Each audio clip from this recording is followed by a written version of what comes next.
भाजपा किसान मोर्चा के प्रदेशाध्यक्ष राकेश शर्मा बबली ने शिमला में प्रेस वार्ता को संबोधित करते हुए कहा कि आजादी के बाद केंद्र सरकार ने किसान हित में ऐतिहासिक फैसले लिए हैं, जिसमें किसान सम्मान निधि 10 करोड़ किसानों को उनके खातों में लगभग 95,000 करोड़ रुपए दिए हैं, जिससे मोदी की नीयत और नीति कृषि और किसान के हित में रही है। वह वर्ष 2022 तक किसानों की आय दोगुनी करने के लक्ष्य के करीब है, जिसके लिए केंद्र सरकार कृषि उपज मंडी समिति बिल लाई है, जो कि किसानों की आय को 2022 तक दोगुना करेगा। किसान मोर्चा कृषि बिल के पक्ष में जन जागरण व जनसंपर्क अभियान चलाएगा, जिसके अंतर्गत किसान मोर्चा का कार्यकर्ता प्रत्येक गांव में घर घर जाकर इस बिल की विस्तृत जानकारी देगा। कुछ राजनीतिक पार्टी निजी स्वार्थों और राष्ट्र विरोधी ताकतें किसानों की आड़ में अपने स्वार्थ को पूरा करने का प्रयास कर रहे हैं, जिसे भाजपा किसान मोर्चा कभी भी सफल नहीं होने देगा। केंद्र की मोदी सरकार व केंद्रीय कृषि मंत्री हमेशा से सुझाव व वार्ता के लिए आग्रह कर रहे हैं, परंतु ये स्वार्थी लोग फिर भी कानून निरस्त करने ही अड़े हैं। छोटे किसानों, पशुपालकों, मछुआरों को किसान क्रेडिट कार्ड मिलने व यूरिया की नीम कोटिंग से जिनके गैर कानूनी धंधे बंद हो गए हैं, उनको आज समस्या हो रही है,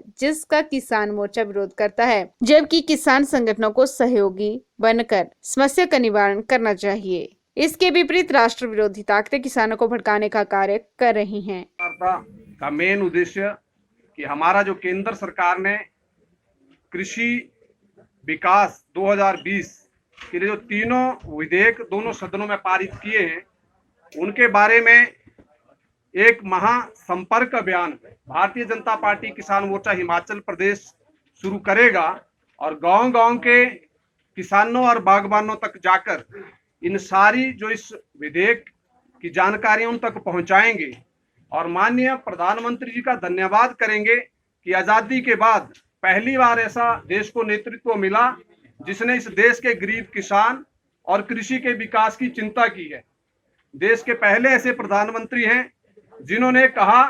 कि जो अब तक आजादी के बाद सबसे कम विकास की दर जहां रही है वो कृषि क्षेत्र है, और वहां पर जो जो आवश्यकताएं हैं, जो जो जरूरतें हैं किसानों के विकास के लिए, उसमें उन्होंने पहली बार ये घोषणा 2015 में की थी कि हम 2022 तक इस देश के किसान की आय दुगनी करेंगे। जो हमारे सारे देश का अन्नदाता है, उसकी चिंता देश के प्रधानमंत्री जी ने की है। और पहली बार किसान सम्मान निधि के नाते गरीब देश के सबसे गरीब 10.5 करोड़ किसानों के खाते में 6-6 हजार रुपए की किसान सम्मान निधि जारी करके गरीब किसानों की चिंता की है। आज जो विपक्ष है वो बौखलाया है, उनको राजस्थान और बिहार में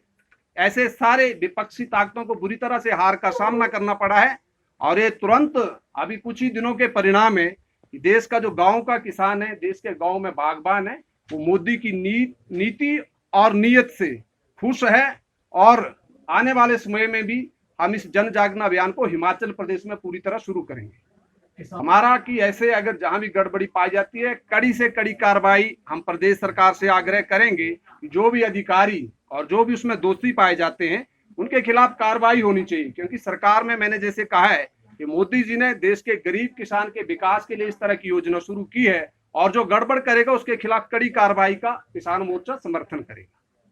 PRTV के लिए शिमला से पुष्पेंद्र की रिपोर्ट।